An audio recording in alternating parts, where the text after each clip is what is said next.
Chers collègues, bonjour. Depuis que vous nous avez fait l'honneur de nous confier les organes dirigeants de la SONACAM, nous avons décidé de rompre avec le passé par le biais d'une communication responsable, réaliste, dépouillée de toute démagogie. C'est dans le souci de rester fidèle à cet engagement de diriger notre société dans la transparence que je prends la parole ce jour pour vous édifier sur la situation de notre société.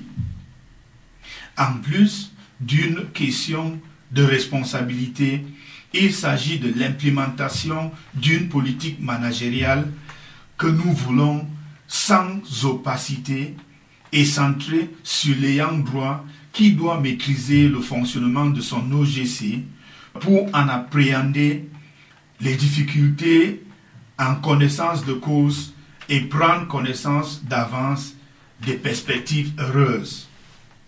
Lors de l'Assemblée générale du 28 février 2023, nous avons fait la promesse de faire 4 répartitions cette année parce que les prévisions nous permettaient de l'affirmer. Rendu à la date d'aujourd'hui, malgré le fait que nous accusons un retard par rapport au paiement de septembre, je puis affirmer que cette promesse, appuyée sur des éléments concrets tels que la décision conjointe MINAC-MINCOMES de rétention à la source des redevances dues par les sociétés brassicoles, la convention avec le groupe JICAM, les négociations avec les sociétés de téléphonie mobile et autres contrats dont les effets financiers restent d'actualité. C'est pourquoi le sens des devoirs nous dicte de vous apporter les explications pour que vous compreniez les raisons pour lesquelles la répartition que nous avons tant souhaité faire à la rentrée scolaire n'est toujours pas faite. Mais nous voulons surtout vous rassurer que notre espoir et notre conviction de le faire restent intactes et constantes. Nous sommes conscients que le retard que ces répartitions prennent vous cause un désagrément énorme. C'est pourquoi il était impératif que je vous parle. Chers collègues, si ces retards peuvent s'expliquer par des problèmes de célérité des procédures internes aux sociétés partenaires, nous sommes obligés de vous dire une fois de plus qu'ils sont en grande partie dus aux activités néfastes de cette nébuleuse de notre milieu, cette mafia que j'aurais tellement aimé ne plus évoquer.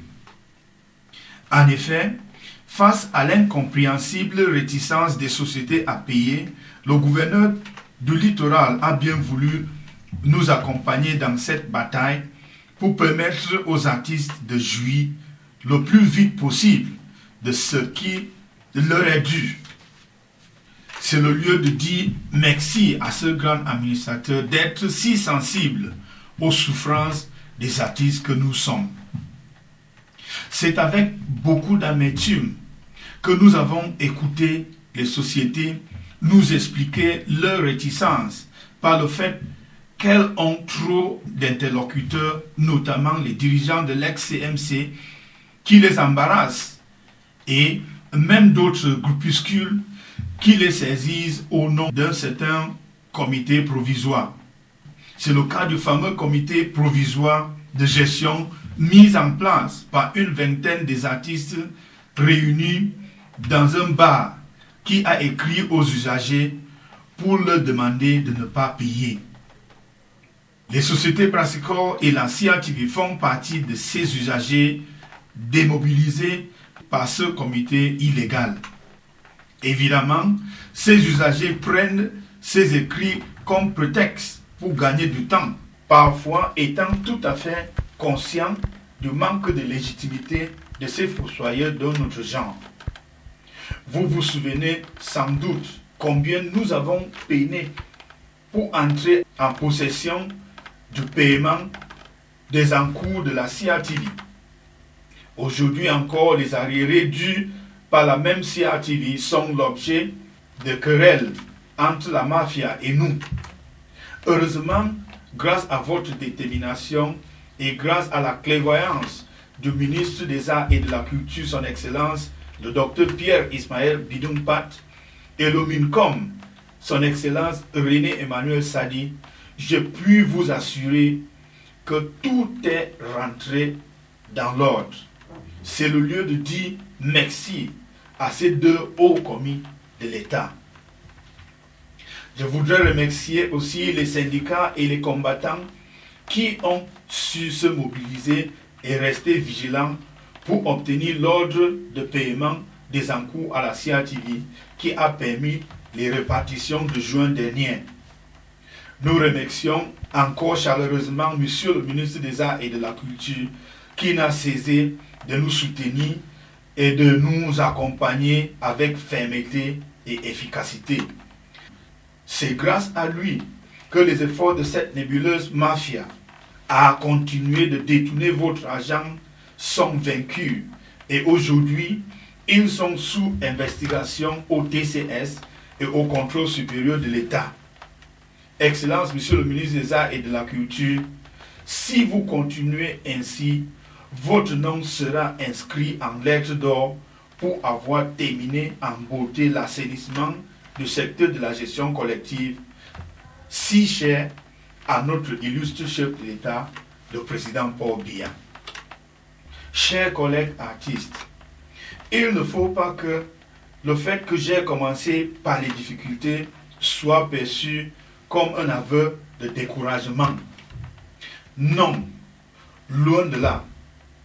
La principale raison de ma sortie ce matin est celle de vous dire qu'avec les derniers développements, nous avons des réelles raisons d'être encore plus optimistes que jamais et que dans un avenir très proche, les désagréments de ce type que vous venez de subir en cette rentrée scolaire ne seront plus que de mauvais souvenirs, car suite à une rencontre avec les dirigeants de ces sociétés convoquées par message porté par le gouverneur de la région du littoral, la plupart de ces usagers ont engagé des procédures de paiement qui se feront incessamment sous peu. Nous avons fait un partage intersocial le mercredi 11 octobre, mais nous avons estimé que notre quote-part est insuffisant pour les répartitions dignes. Voilà pourquoi je vous prie de bien vouloir patienter un peu pour permettre aux autres paiements d'arriver au compte de dépôt spécial et augmenter la cagnotte que nous avons maintenant.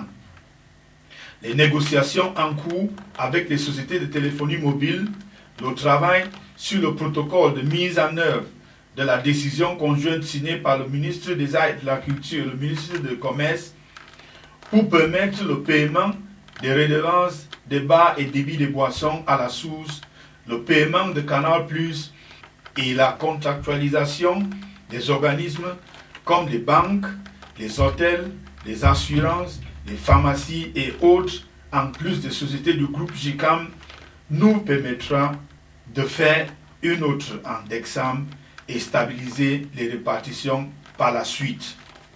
Voilà pourquoi nous vous prions de rester patients et confiants, car nous ne ménagerons aucun effort pour chasser la misère de notre milieu.